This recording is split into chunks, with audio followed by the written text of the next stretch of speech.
I'm a little bit early here. I'm gonna get all my thingamajiggies going. Looks like that's good. All right, hello, we are live. We've got a whopping 2 viewers in the first few seconds. That is amazing. Yeah, so I'm Kirk Mastin from Mastin Labs. We have partnered with Build+Bloom to help the community learn more about Lightroom, learn more about film, presets, all kinds of things. And it's really exciting to be here again, to help you and answer any questions you have about Lightroom. So in our previous class, we talked about kind of the Lightroom basics, some of the basic controls. And in this class, I'm going to be teaching you about my workflow within Lightroom and how I went from spending 3 days to do, shooting, or not shooting, but culling and editing a wedding down to like a couple hours. And this can even include making the album in Smart Albums, and with like an additional hour getting everything onto Instaproofs and organized and ready to sell to the couple. And it totally changed my life, simplifying my workflow, using presets over hand edits, and developing a culling philosophy that just gets you through the culling process fast and with the best photos out of your take. So, hey Laura Jenkins, nice to have you join us. Lacey Key is here, Nikki Barron is here. Is Raphael Abdullah, Sarah Denif is here, welcome. I'm wondering if you guys are all in the US or you're viewing from other places, let me know. It's really cool to see who is checking this out. Okay, so it is 3 minutes past 1. I think we'll get started. And if you are joining us late, just know that this entire recording will be reposted in the Build+Bloom community. So if there's anything you miss, or if you're watching and I go too fast on anything, you can watch it again. And while I edit, feel free to ask questions. I'm going to go, this is going to be kind of informal, and I'm going to go pretty fast once I kind of get moving, so you can see kind of the flow I get into. All right, so I've had my coffee. All right, so first things first, when you go to import your photos from an event, oh hey Lara, thank you for your comment. When you go to import your photos, that's where you're going to save probably the most amount of time. I will show you what I mean. I'm just going to grab just a single raw file so I can show you my settings. I've already imported this entire wedding just to save time, so you're not sitting here waiting forever.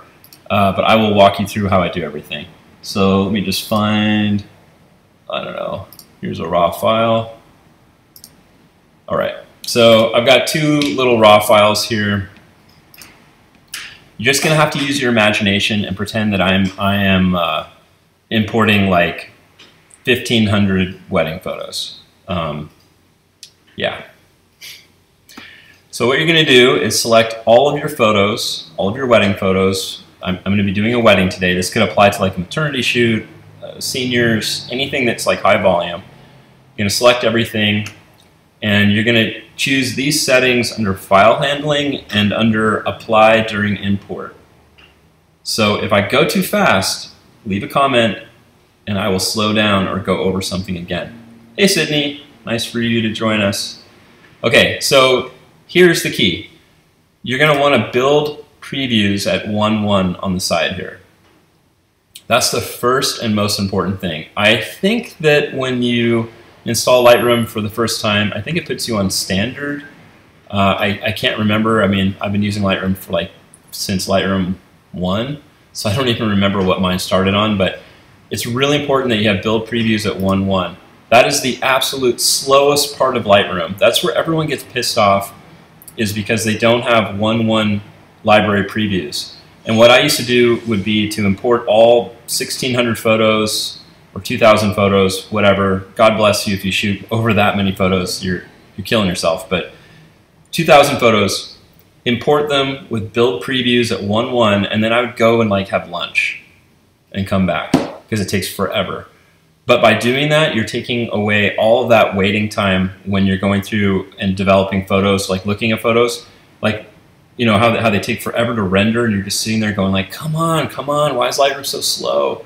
That's because Lightroom is trying to build a 1.1 preview like on the fly. So I hope that makes sense. That's the first thing that's important. You can also build smart previews as you import. That's kind of a newer thing. So there's, you know, it's not a bad thing to do. There are some more advanced cases where it is nice to have smart previews. We won't even get into that in today's lesson. But you have nothing to lose by building smart previews as you import.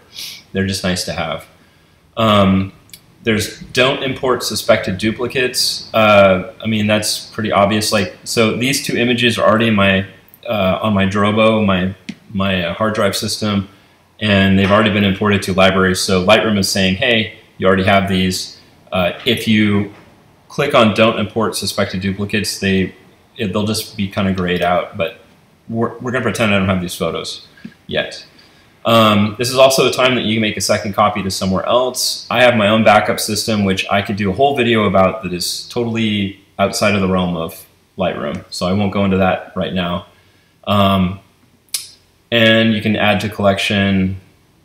You don't need to right now. So the main thing is, yes, 1.1, build previews, build smart previews. Okay, so the next part is you've got develop settings.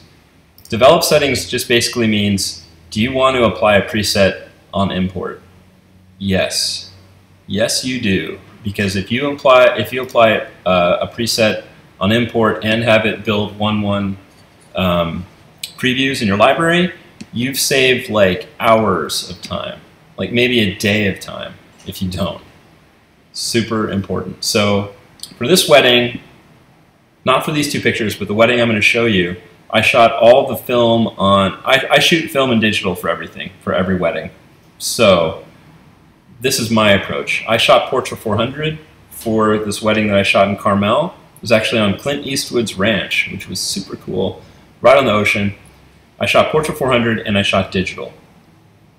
So when I import, I'm going to import all of my digital files with Mastin Labs Portrait 400 applied at import. So you can pick it just right down here in the side menu. Damn, that's a loud truck.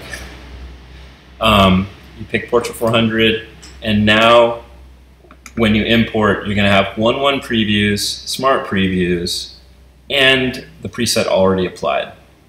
So just by doing those things, you're going to save like a billion hours. So I hit import, and anywho, yeah, they're just being imported to some random place that I didn't specify, but that's how I import all of my photos, and that'll save you tons of time. As far as organizing your photos within Lightroom, what I do, and it only really matters if you're a hybrid shooter and that's someone who shoots film and digital, is I make two separate subfolders for an event. I've got digital photos and film photos, and I keep them separate because film photos don't have an accurate timestamp like a digital file does. Film photos, their timestamp is like when the lab scanned them for you. So they'll be just all jacked up and messed around, you know, in the wrong spot if they're mixed in with your digital photos. So I keep them in a separate subfolder. In this case, I also had an assistant shooting with me, so I put her photos in another folder also. I wanted to kind of keep them separate. All right, is everybody following me? Yes? No? Hello, Ayush Singh and Naomi Wilson. Thank you for joining us. Okay, I know this is a little bit boring, but I'm saving you like possibly like months of your life just by going through these steps. If you missed the first part or you're just joining us, just rewind when we post this video and you'll see the import settings that I used. And to recap, oh, Christina says, should you copy as a DNG? Not sure what that is. Okay, I'll divert here for a second about DNG. So what DNG is a universal RAW format developed by Adobe. DNG means digital negative, I believe. I could be wrong. But the idea is that at some point in the far future, like Star Trek future, some of the RAW formats that are used today, like Sony's .arw format or Fuji's RAF format, will not be read by programs in the future. Like, they won't understand those formats for RAW files. So Adobe is trying to establish a universal RAW format called DNG. You can convert to DNG if you want. It makes absolutely no difference as to how presets work on your files. So you're not screwing anything up. It's just a universal RAW format container for your file. So yeah, do it if you want. You can convert to DNG. I'll have no opinion on it right now because I think DNG is just as likely to disappear as anything else. And I think Adobe is pretty brave to think that even they will be around in 50 years with that format. So who knows? We will keep converting stuff into the future as we go. All right, back to the matter at hand. We've imported 1.1 previews with the presets applied. You're looking at all these photos here. They've all got Portrait 400 applied to them.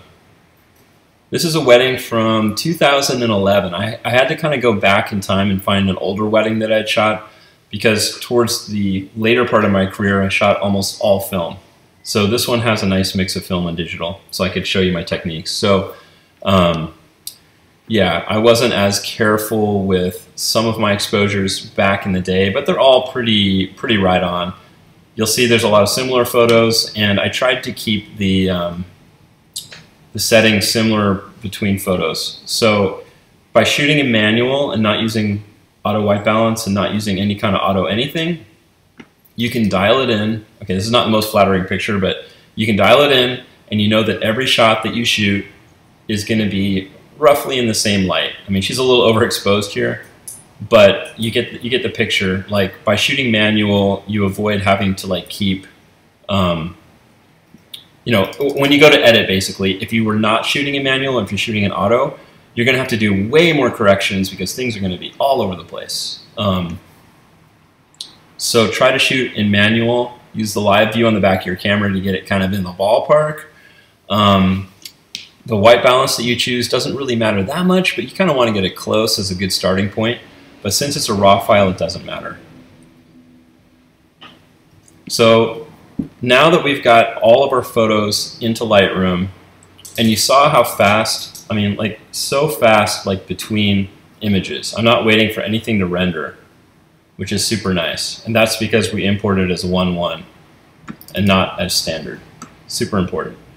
Now that we've got everything in there, the next step is to cull. Okay, let's see here. Oh, great. So, Laura, I'm just going to call you Laura. Lara? Laura, do you have any tips on culling? Yes, I'm going to do culling right now. So, my philosophy of culling is this.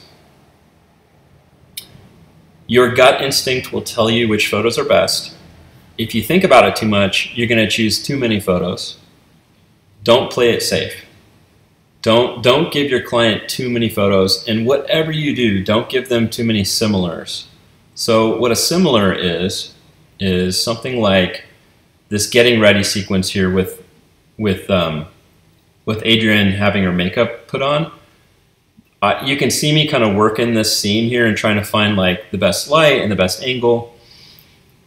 I don't want to deliver more than 2 of these photos, maybe 3, not even 3, 2.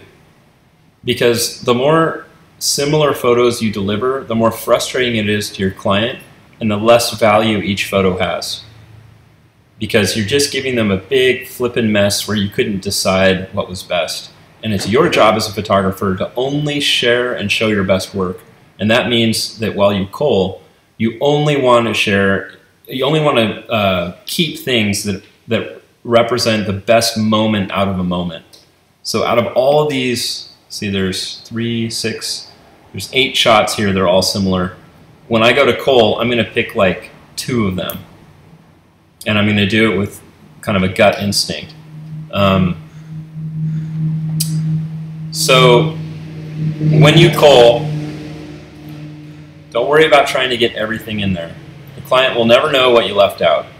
And it's not about numbers. It's not about the number of photos you give. If you want to make your career really accelerate, you need to be conscious about only showing your best work. And that starts with culling.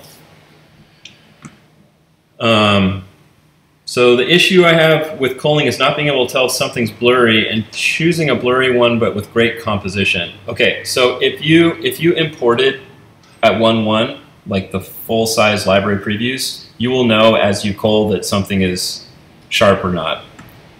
Because this is how I do it. This is because it works because this is how I do it. No, let me explain. So the way I cull is something either gets a 1 or a 0. There's no like, you know, giving everything a 1 and then going back through the 1s and then giving some a 2 and then going through the 2s and doing a 3. You will like waste your whole life doing that. It's better just to go through, and you can do it 2 ways. There's 2 really simple ways. You can either go to full preview like this, like where you see the whole image. That's what I prefer to do, so you can see if something's blurry. Or you could do it from, you know, this view, but I think this is superior. And the way that I cull is I hit caps lock on the keyboard. And what that does, you just hit it once and turn it on. And then what that does is that every time that you rate something, it goes right to the next photo. You don't have to hit like the arrow button. So I just put my fingers on the 1 and the 0 key on my keyboard, and I just start culling. So, and I can see a little bit ahead here at the bottom, this little film strip. I can kind of see where I'm going. So I can kind of anticipate like which one is going to be, you know, my favorite. In the case of this house, I'm going to grab a horizontal and a vertical. Why? Because I might need one or the other in an album layout. And I'll edit this and fix the perspective in the next section of this video. So, all right, so this is like 0, 1, 1, 0, 1, 1, 1, 1. It's different enough. 0, I like that detail. 1. 1, I like her expression better on that one. And I'm basically just kind of flying through and doing ones and zeros. So that one's good, that one's fine. I don't need that one. I don't need that one. Okay, that one, yes. No, yes, yes. And I'm trying to grab a mixture of like details, portraits. I'm thinking of the album as I cull, like what am I going to need? I can see right now, I'm just pausing to show you this. I can see right now that the first like 3 dress images are pretty overexposed. Like I'm probably not gonna be able to save those. So I'm just gonna skip all 3 of them. And I'm gonna skip that one too. Okay, that one's nice, it's all I need. So I'm gonna skip that one, skip that one, skip, skip, skip, skip.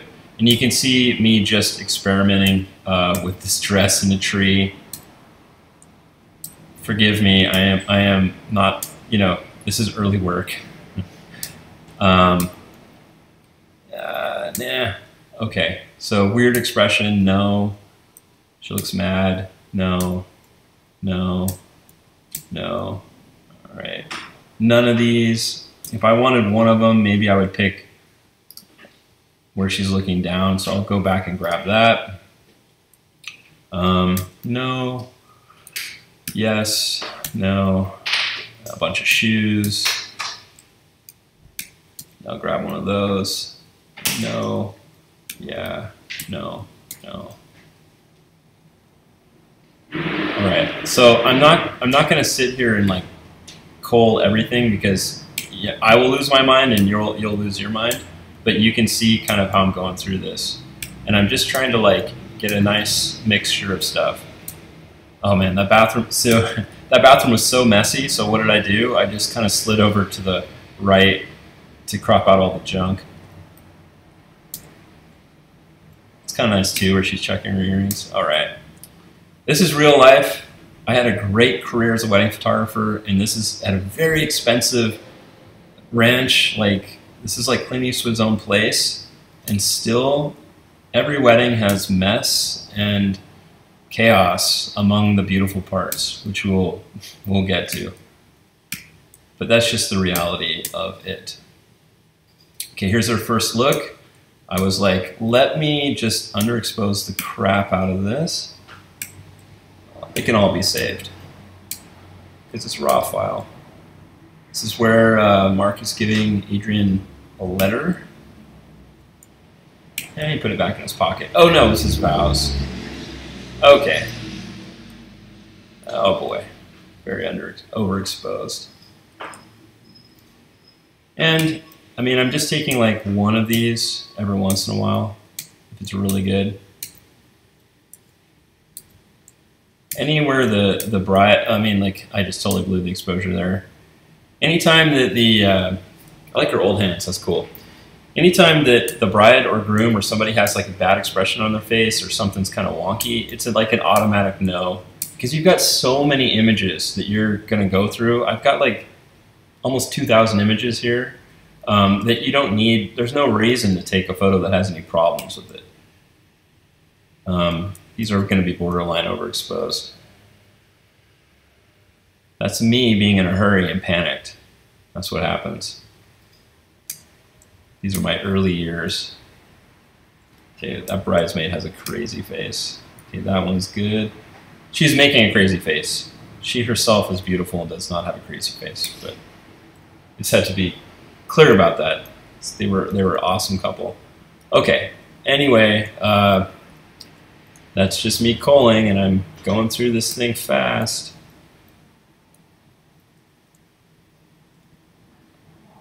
Now you might be asking yourself, why do I go so fast?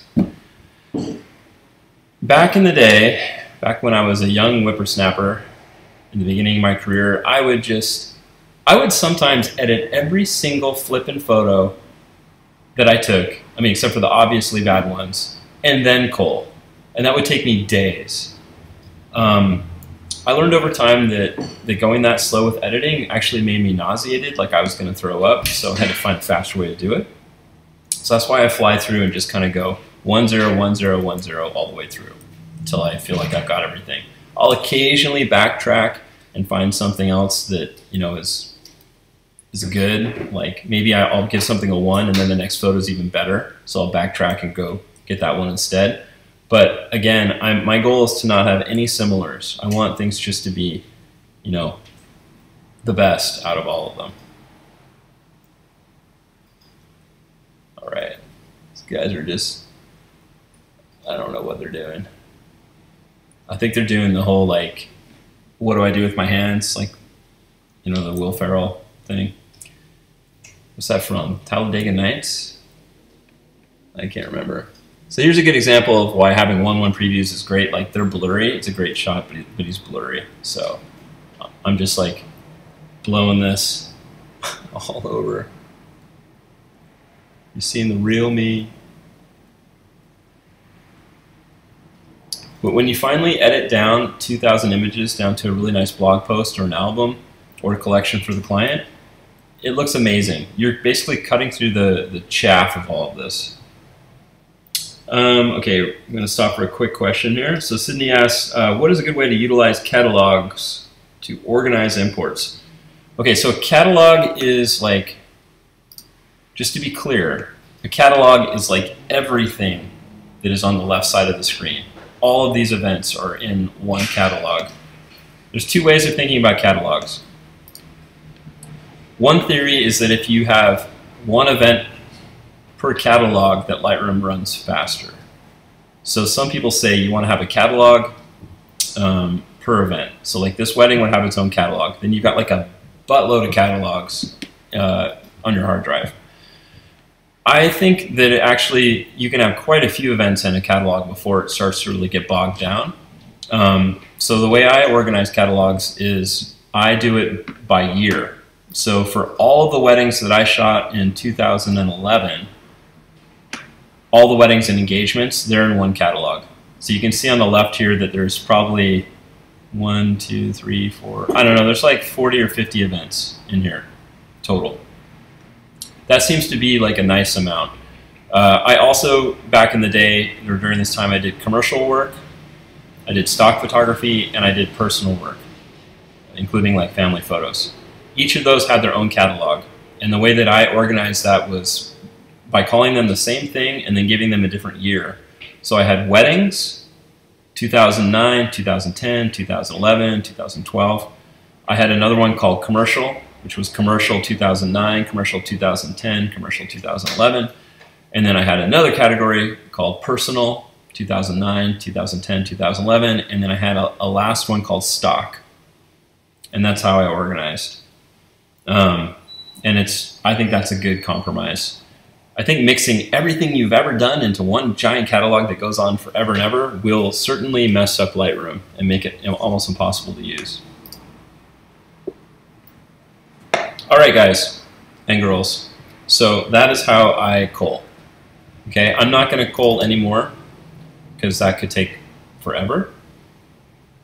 Now I'm going to show you how to quickly do the next part. So I'm just going to get down to my ones that I've done so far. And already you're starting to see like a story develop, like something that's much, much better than seeing like a billion similars. So Jordan asks, if you don't want to give too many similars, how many do you usually end up giving your clients? As far as similars go, none, zero similars. Like I wouldn't consider these two images to be similars. They are different angles, and they're meaningful angles. Like I think that both of these shots are kind of nice in their own way. Like I picked these two wedding dress photos because, so this is in one instance where I picked two because I wasn't quite sure what angle would be better for the wedding dress. I think that looks cooler, so I'm going to get rid of that one. You know, and like here I've got two that I landed on. Okay, which one's better? You know what? One of them's better. This one is better. So I'm going to go back and kill that one. They're very similar, right? Whereas like this image and this image are different enough that I don't consider them similar. There's a big enough change. And then Jordan asks, what about total images? If someone's hiring you for the number of images that you give them, that is not a good client and that is not a good business model, period. So my opinion is the more images that you give a client, the more it shows that either your work is mediocre or you couldn't decide which is the best photo out of many similars, or you're competing on the amount of photos you take. None of those things mean being an artist. They all point away from that. You can be a high volume, high amount of photos. You can be a photographer who's like, hire me because you get like 4 albums and like 4,000 pictures and we've got like 6 photographers and blah, blah, blah. But I guarantee you that is not the route to take to be really successful in the long term. That puts you kind of in the Costco level of photography. You don't want to be there. I don't want to be there. You can be there. Some people make like photography empires that way with a ton of associate shooters and stuff. But if you want to just be a solo wedding photographer, making a good living and building your career, my recommendation is shoot less. I actually tried to shoot fewer photos every wedding. So that meant being a lot more picky about what I was shooting and why. That meant for me switching to film, which kind of limits you automatically. And that also meant culling more radically, like being really draconian about it, like only picking 1 out of 3 similars to deliver. Because when you do that, you're delivering a much stronger, more solid product to your client. They will respect your decision. They'll never see the photos that you don't give them. They don't exist to your client. If you give them a nice, solid set of photos, you're gonna show that you are competent and really, really a great photographer. Ansel Adams once said that 12 good photos in a year is a good crop. he was shooting for 12 photos a year. And he's like one of the most famous photographers who's ever lived and ever will live. He wasn't like 12,000 good photos in a year is a good crop. So, yeah. So your clients will understand this because you should never market yourself as a high volume, like high amount of photo photographer. You set everything up in the beginning. It's all you. It's not the client, it's you. It's the way that you market yourself, the way you talk about yourself. That's gonna anchor in their mind why you're valuable. And my thing was never, I give you more photos than anyone else. My thing was, I capture the souls of the people. I mean, that sounds really evil. I capture like their essence in these beautiful guest portraits that I shoot. That's a big thing for me. And I do a nice mix of like posing and photojournalism. And my goal was to make everything feel just natural and authentic and relaxed. You know, like that. You know, like she's just giving me a real expression. She's not posed out in the desert with a flipping camel or anything. This is just a nice, honest wedding portrait. And, you know, and that was just taken on the fly.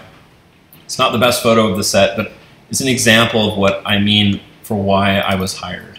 You can go to my old wedding website, mastinstudio.com, and you can look at my work, and you'll just kind of get a sense for why they hired me. But it was never like about volume. So, okay, to answer your original question, how many photos do I deliver? In the beginning of my career, I would deliver like 1,600 photos, and at the end of 20 years, I was shooting to deliver 400 to 500 photos total. And I was paid 7 times more, you know, a multiple of 7 compared to when I started delivering less, and I didn't even have a second shooter at that point. I did it all solo. Okay, yes, so an intervention. The less you shoot, the less you have to edit. The less you have to edit, the more of a life you'll have and the more energy you'll have to market yourself and be an artist. It's just a win-win. So,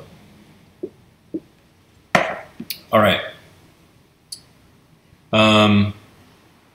So you don't recommend to have your clients choose what they want in an album and just go with what you've chosen? Okay, I don't know if we'll have time to get to albums today, but just in a nutshell, the trick I learned many, many years ago was from a guy named Gary Fong. You can look him up.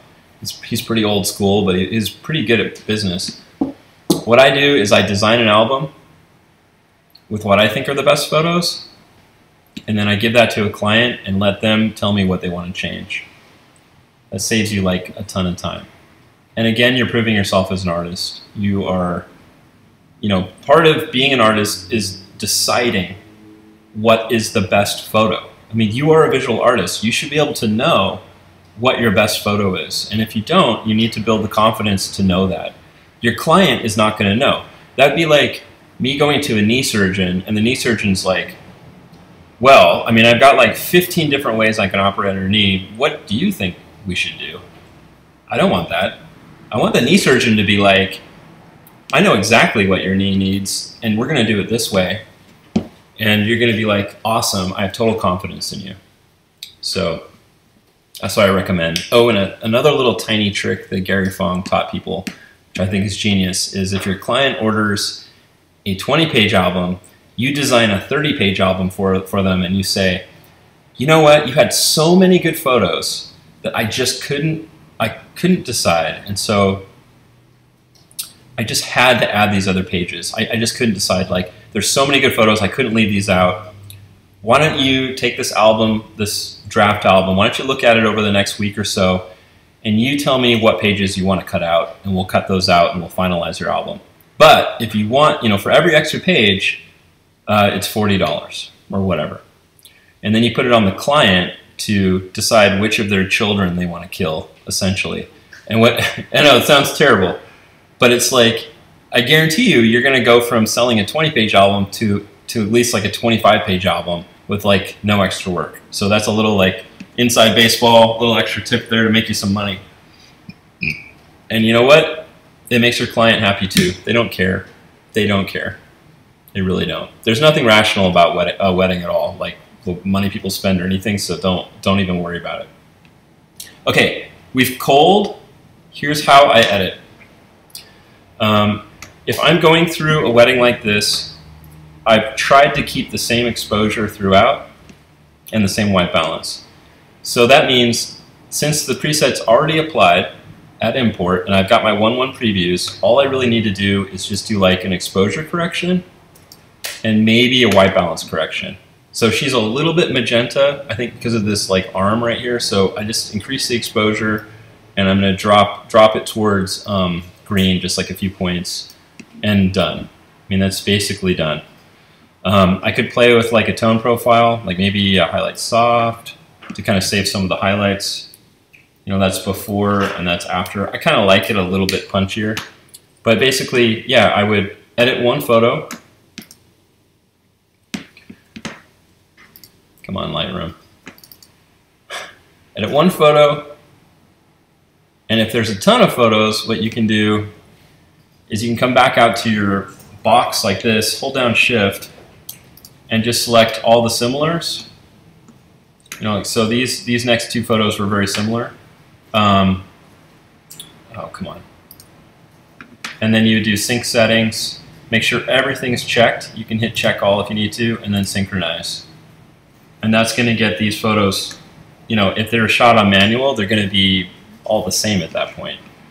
That really helps if you're editing, like, for example, bridal photos where you're just, you know, camped out under a tree for like an hour, shooting every mathematical combination of people that you can do.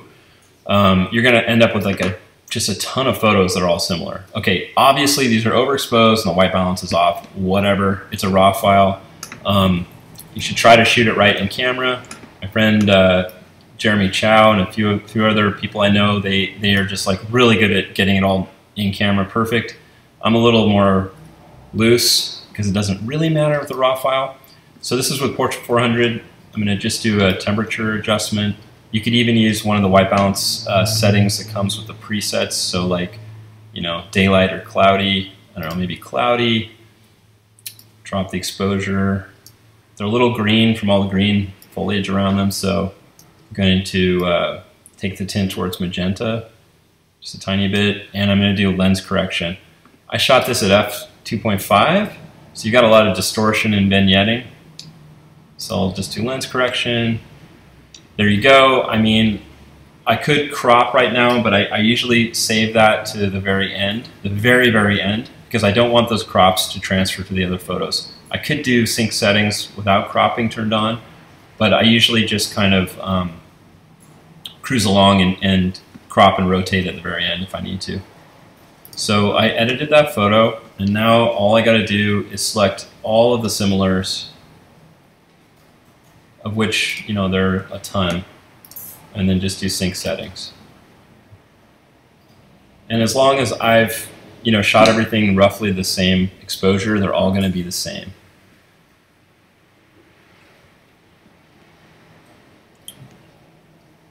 Okay. All right. Oh, Serena Hill is currently editing with me. Awesome. Cool. Get some coffee. Hopefully you won't be editing all day. Yeah, editing is really fun when you're first starting out, and then it becomes like the 9th level of Dante's Inferno towards the end. Like 15 years in, you're like, God damn it, I don't want to edit anymore. I hate editing. So hopefully this will help speed things up. This image was a little bit underexposed compared to all these other silly bridesmaid photos that I have. So, you know, once you've applied an edit to all of them, you can go back through and just quickly, you know, change the exposure if you need to. So like, I just did a little exposure bump. I'm just going to hit previous and just, you know, get all those sorted out. You know, whereas this was like a tiny bit overexposed, so I'll drop it just a tiny bit and then hit previous.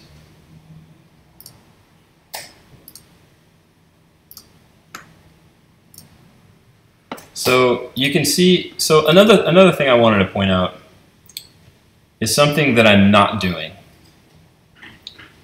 What I am not doing is I'm not doing a crazy level of, crazy amount of editing on every photo.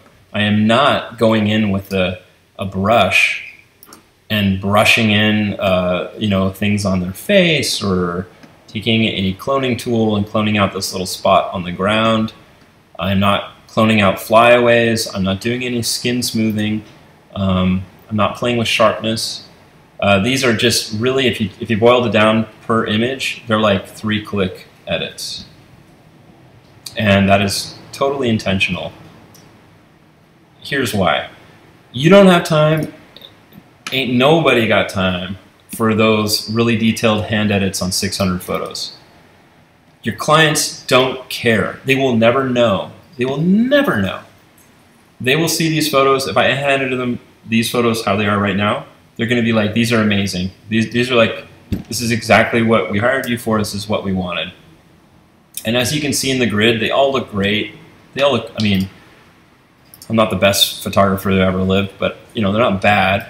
And if you were to look at the entire grid when it was totally done, you'd be like, that's a solid wedding. That looks really good. I don't sit and go minute, like little edits and brushes and, you know, getting with the flyaways, because if I did that, I would eventually lose my mind, be sick to my stomach, and burn out and quit wedding photography. You don't want to, it's like rock climbing. When you're holding on to a rock, you want to use the minimum amount of strength to hold on, because it's like an all-day affair. If you just over grip and just like overwork everything and just try to make everything perfect, you will burn out. No way around it. So the question then is, when do you smooth out skin and take away flyaways and take away crap that's on the ground and do the like perfect little edits?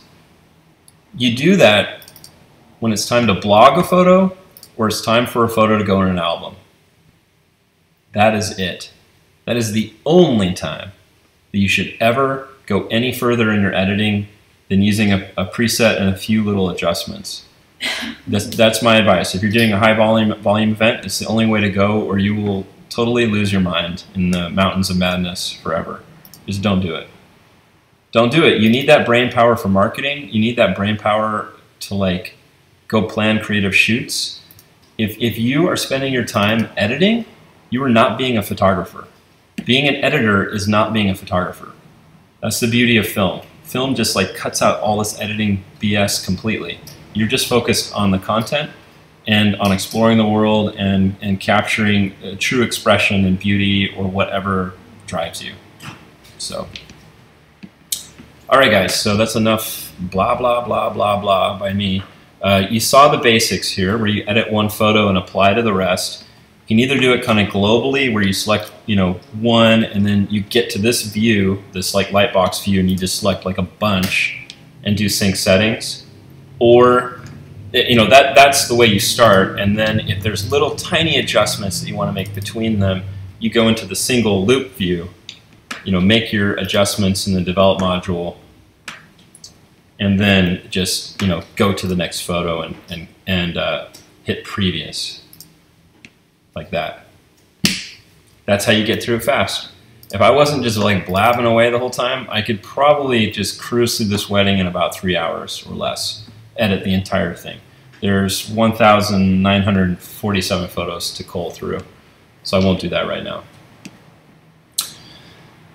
Okay, let me see here. All right. Does anyone have any questions before I transition to the next part? We'll just wait here a second.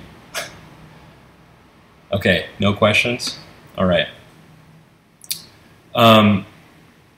I did want to mention another program that you can use. I don't have it on my computer right now. I used to have it, and I don't have it anymore. But there's a program called Photo Mechanic. It's really popular among photojournalists. That's where I learned about it and used it. But what Photo Mechanic does is that it's a program that's just for culling. It's just for deciding which photos you want. And what it does is it uses the JPEG previews from the back of your camera. So they're not really big, but they're big enough. And as soon as you download your card into Photo Mechanic, it sucks in all those JPEG previews that you would see on the back of your camera, and you can just fly through that and just cull as fast as you can tap. There is no delay at all. So if you want to like pre-cull outside of Lightroom, that's the way to go. So Photo Mechanic, just check it out. I think there's probably a free trial. That might be the thing that floats your boat. Okay, so one last little thing here is I don't know how many people in Build+Bloom shoot actual film. I hope that more of you do, or that you're considering it. Because one thing that we do at Mastin Labs, and a big part of our community, is about shooting film and digital together, and then being able to match them or have a consistent set of images. So in the very beginning of this video, I separated out the film photos into their own folder. Okay, so these are all film photos shot on a Contax 645. You know the drill. The most famous camera ever made. It's actually kind of a piece of junk in some ways, but it makes for really nice images with the 80mm f2 lens. It's awesome. So when I would shoot hybrid, I would have my Canon 5D Mark II, or back in the day it was a 5D, or I mean towards the end it was a 6D on one hip on a little holster with a 50mm lens on it, and then on my other hip I'd have a Contax 645 with an 80mm lens, loaded in this case with Portra 400. And throughout the day I would be shooting mostly digital, and then when I'd be working with a couple like this, I would pull out my film camera and take a few shots too, because my goal was to show only film on my blog and on my website. I love film. Even though Mastin Labs can get you exactly the look of film, there's just still something about film that I like the most. And so I would always try to shoot some film with everything. And those are the photos that I would end up posting, on my blog. They would be the lead image for all of my my galleries online. I would start with film. So people just basically thought I was a film shooter. We never talked about it, but it really was beneficial. So part of the reason Mastin Labs even exists is because I needed a way to get my film images to look like, or my digital images to look like my film images, and there's nothing on the market that could do that. I'm just going to put this in a quick collection real quick, just to show you what I mean, but and I'll find the digital equivalent of it. Oh, it's not my assistant's photos. Certainly not. But if you're a hybrid shooter, part of the workflow is going to be to grab these film photos and use them as a guide to match up any other photos you took around that time, if you want. You don't have to. And it's actually, let's see if I can find anything here. I didn't even get to the cool photos in this at all. I should show you just so I can prove to you that I was so good at this. Okay. Let me see here.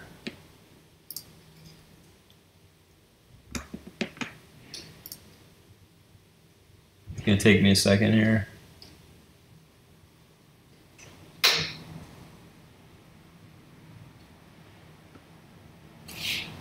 Tell you what, I'm just gonna grab all of these and we'll figure it out in a second.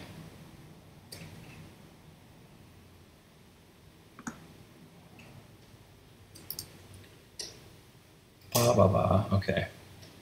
I'm gonna lose all my viewers. You'll be like, why is he taking so long?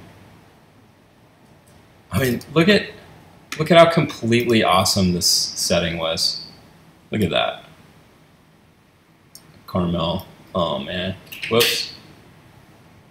Isn't that amazing? God, it was such a great place. Okay. Back to the matter at hand here. Come on.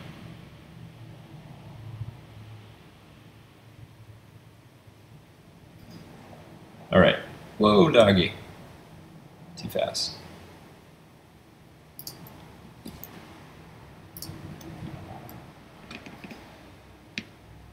All right.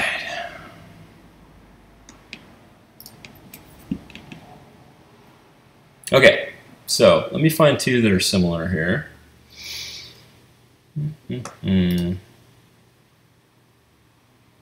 All right, so that one and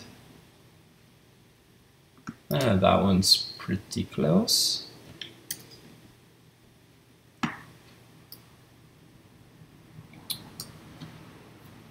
So there's a thing called reference view in Lightroom. Basically what it lets you do is it lets you pick two photos. I'm going to reset that real quick. It lets you pick two photos and have a reference photo on the left side and then the photo you're working on the right side.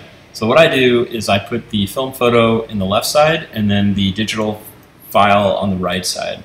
And this lets you like use the film file as like a navigation point in your editing. So here is the digital file. I'll just apply Portrait 400 and then fix the exposure and the white balance. And that's pretty good. This is actually how Mastin Labs was made, like by accident. Well, kind of by accident at first, but there was nothing on the market that actually looked like film. Nothing. So I just kind of started from scratch with my own Fuji Frontier and a bunch of lab equipment I had, and I developed my own color tests, my own process, and Portrait 400 was one of the first films that I ever felt like I copied successfully. But you can see it's a pretty damn good match. It only took me like a couple seconds to get there. Having a film image really helps you just quickly get to how would the film react in this light and copy it, and then you can go back to all the images that were like this in the digital section. You know, you can circle back to Lightroom and then apply that to all the other images. So I hope that makes sense. Yeah. Anyway, we make a pretty damn good film emulation. If I do say so myself. Worked really hard on it. Definitely did not pull it out of my butt. Okay, so that's a little quick detour on anchor images. Again, this is the digital image before, and that's after like a couple seconds of editing. And on the left is actual Portrait 400 film. All right, so let me go back to our catalog. We're almost to the end of the inside of Lightroom part. If I had more time or I was really like working on this for a client, I would you know, edit these a little bit more. You know, these are just straight up Portrait 400 applied to like indoor and outdoor images. Now here's like before and after. I would do more editing. But let's say I edited all these and they're exactly how I want. So what's the next stage? Oh, come on. Okay. So I've got all the images. What is the next stage? Well, you could just like grab them all like that, right? And just export them.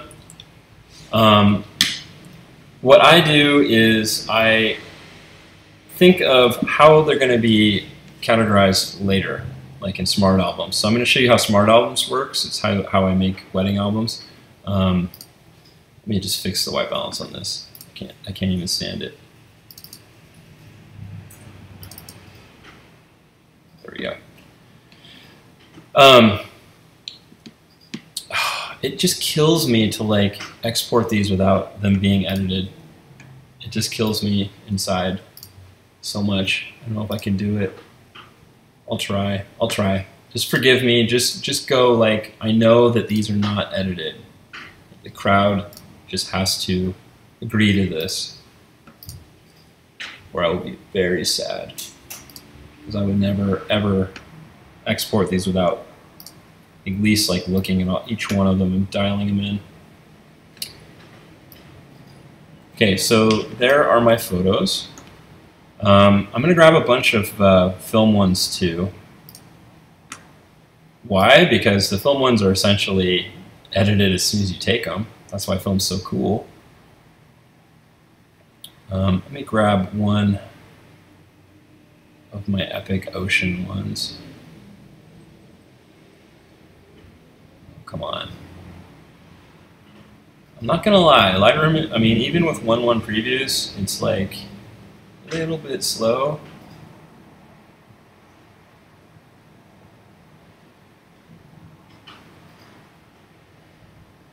Oh, for the love of God. Okay, forget it. I'm just gonna grab some film shots. I'm gonna pick a bunch of details, a bunch of hoo-ha and what have you. Maybe this waiter. How about a wagon wheel? Groom's mom, she was super cool. Groom's dad.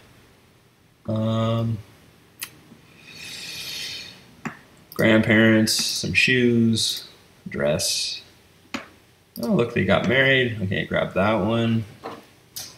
She's holding this cool gold purse.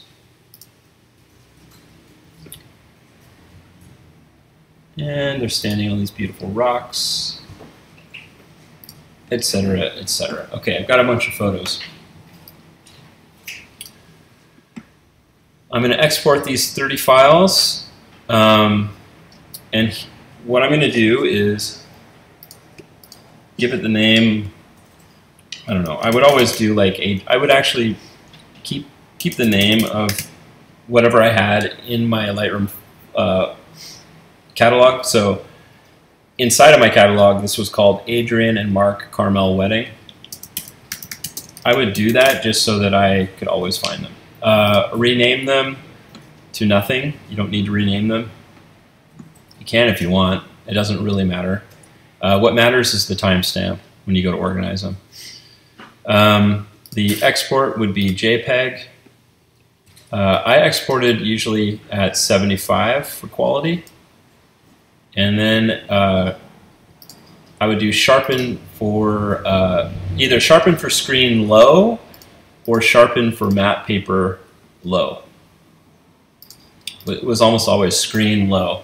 This actually, I found this setting to be great for prints and great for everything. I wouldn't like go into the weeds and be like sharpen one way for a gallery, one way for a blog post, and one way for prints, and one way for an album. Screen low is pretty much perfect. I do no sharpening in the develop panel at all. Zero. Just leave it alone. In my opinion, a photo that's too sharp is far worse than a photo that isn't sharp enough. Okay, if a photo is not sharp because of motion blur, like when you took the photo, well, you're just effed. There's no way to fix that. Maybe with some kind of AI algorithm in the future, but over sharpening a photo just does not look good. It brings back nightmares from like the early 2000s when people were just sharpening things to where people look like if you touched their face, you would bleed, like you would cut yourself. That's bad. So just keep it subtle. Screen, low, that's a good sharpening amount. No watermark. I'm totally against watermarks. You can ask me about it later. You can Google Mastin Labs watermark and argue with me about it. But yeah, no watermarks. And then yeah, just export, done. So I've got all of my photos. I wouldn't give someone 30 photos from a wedding, obviously. It'd be more around like 500 or 600. Okay.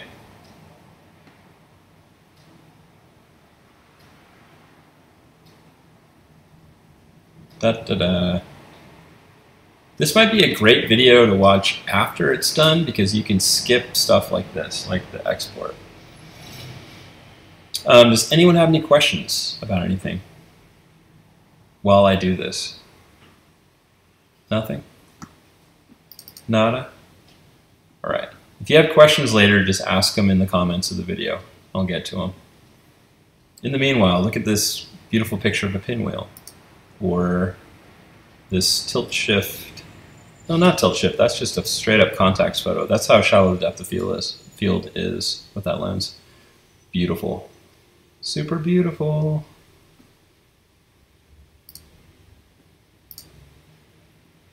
Adrian and Mark. I love these guys. They were like one of my favorite clients ever. All right, so we are leaving Lightroom. Last chance to ask any questions about Lightroom before we leave Lightroom. We're going to go to Smart Albums in a second. No? All right, your loss. Close all this stuff. All right, guys, so here we are at Smart Albums. What is Smart Albums? Smart Albums is an album design program designed by my friend Daniel Yusenko and his team at Pixeloo. I was one of the very first testers of it. I get nothing for promoting it. I just think it's awesome, so I'm going to tell you about it. I'm going to open a new album here real quick, show you how it works. Let me see. Oh, sad. Cypress Albums is gone. They went out of business. They were my favorite album company. They're gone. So we're going to go with, I don't know, Design a Glow. They make great albums. Say that my couple ordered a 10x10 album. You'd pick that. You'd pick the format, whether it's horizontal, vertical, or square. I'm a big fan of square, but you do whatever you want. I just think they're easier to design to. I'm going to use all the templates. You can get a free copy of Smart Albums too if you want to try it out. So you can, slow down and see all the stuff I'm skipping. I'm going to call this Adrian and Mark album.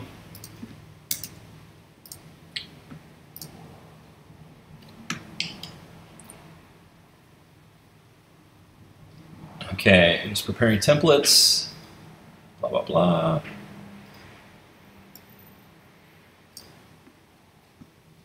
Okay, so here's how you save a ton of time designing an album. And I'll show you also how the album design process works, because it's super cool. First thing you're going to do is make some bins. So bins are like little mini collections of photos. I'm going to make one called Getting Ready. I have to remember all the ones I used to make. So there's Getting Ready, I don't know, First Look, details, like that's just like details in general, details of the wedding, ceremony, reception, and then I'd have one like guests, and so on. Then what you're going to do is you're going to import your images. And you want to kind of sort them into bins. This makes making the album super easy. So go to the desktop. Here is their 30 image album. Wouldn't that be a dream? Just deliver 30 images and 30 images go on the album and you're done. All right.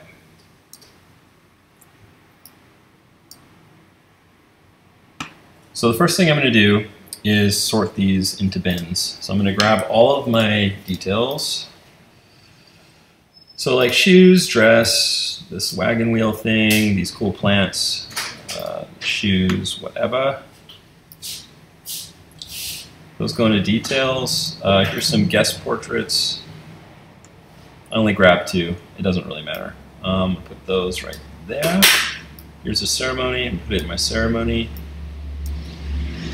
Oh yeah, another really good category is creative portraits, and that's for like the couple.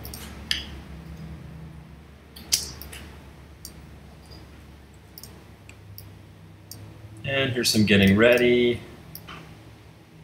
Let's go in there. I usually have like a family category, but I'm just going to put them under guests. I also usually have a formal. Oh shoot, I'll do that too. Formals. Or you can say bridal party. I'll do that actually. Okay, stick with me guys. I know, boring as hell, and Instagram is calling and everything else, but you will learn something here. Where did I put it? Bridal party. There it is. I'm going to say this is getting ready, and then we got 2 more details. I'm going to consider that guy a detail. And say that's getting ready, and this is create a portrait.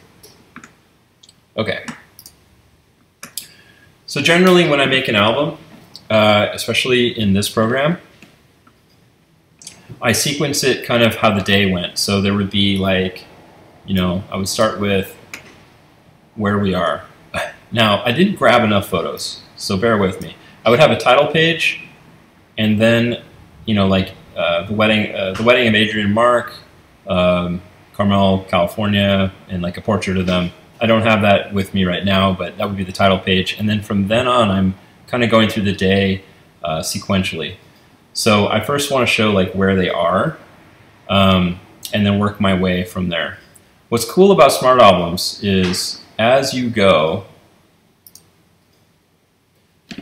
you can just hit, let me see here. Oh, God damn it. It's like 1,000 degrees in here. If you hit this like little square button thing at the top here, you can reveal all of these other possible layouts. And what's really cool is, let's see, I just updated this program.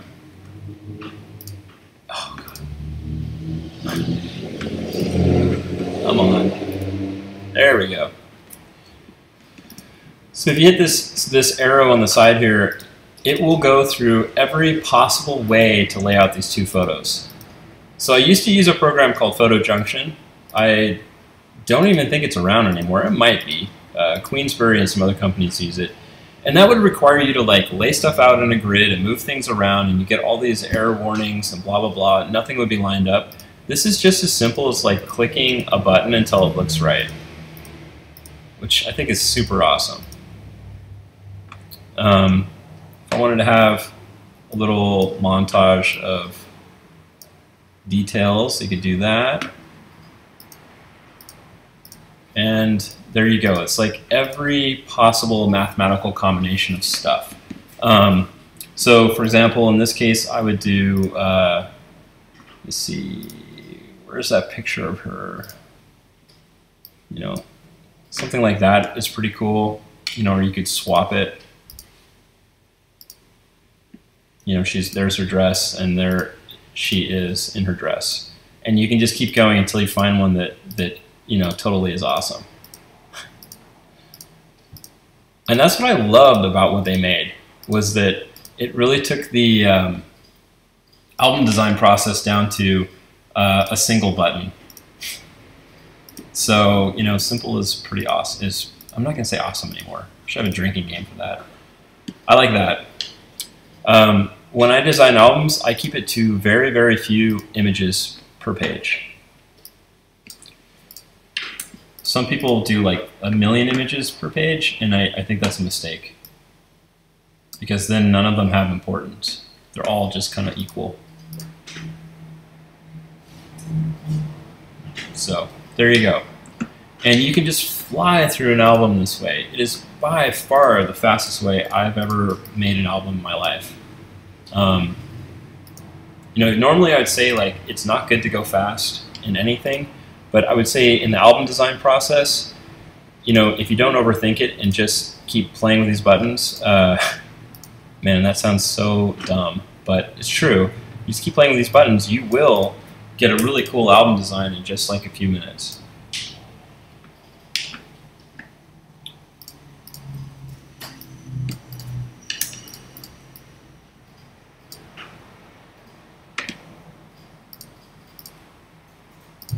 I know, and it shouldn't. It feels wrong almost. Like it shouldn't be that easy, but it is.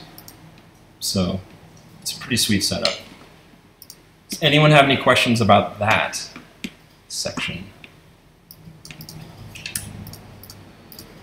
Let's put a big grid of people. I don't like the gutter line to go through someone's face, so I would change this until we had some kind of arrangement where there isn't a gutter line like right through someone's face. So something like this might work. But that's like a super nice spread, and it took me 2 or 3 clicks to get to.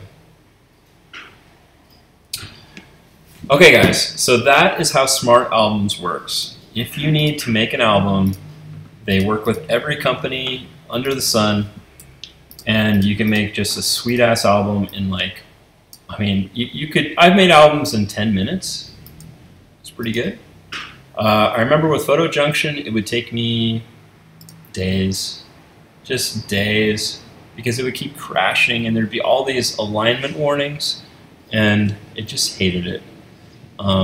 Smart Albums doesn't have that problem.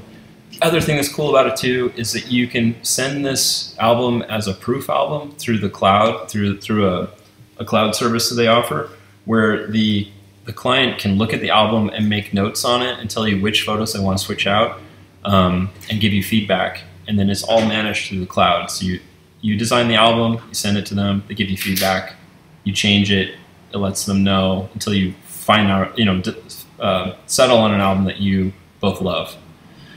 This is a good time to do that trick where you over-design the album. You'd be like, oh yeah, you ordered a 20-page album, but it was such an amazing wedding. I mean, like, your wedding in particular was amazing. It blew me away. I couldn't do it in 20 pages. It just didn't do it justice, so I did 30. And I'm going to let you guys check out the album, you know, sit on it, think about it, really look through it, and really visualize it as your final album. And you let me know what pages you want to cut out. If you want to keep a page, it's $40. But, I mean, this is your wedding. You're going to have it your whole life. This is an heirloom product. Your kids are going to have it. Your grandkids are going to have it. So, you know, there's no rush. Just think about which ones you want to keep. And, I mean, I would say over half the time I'd have people keep all additional 10 pages. So that's $400. And if you're designing in Smart Albums, I mean, how long does it take to design a page? Like 5 seconds. So I mean, you do the math, like how much money that is per minute that you make just by doing that one little Gary Fong trick. God bless you, Gary Fong. Never met you, but man, I'm so glad I learned that like 15 years ago, 20 years ago. You're a genius. All right, guys. That is all I have time for today. I hope you learned something. If there's anything that you're confused about, ask in the questions. I will look at the comments even after this video is done and reposted. So if there's anything you want to know, just ask. And you can also reach me in the Mastin Labs community online, where I'm there making videos all the time. So it's an honor to make a video for you guys, and I hope this is helpful. So have a great day. Enjoy your summer. Don't spend it inside editing.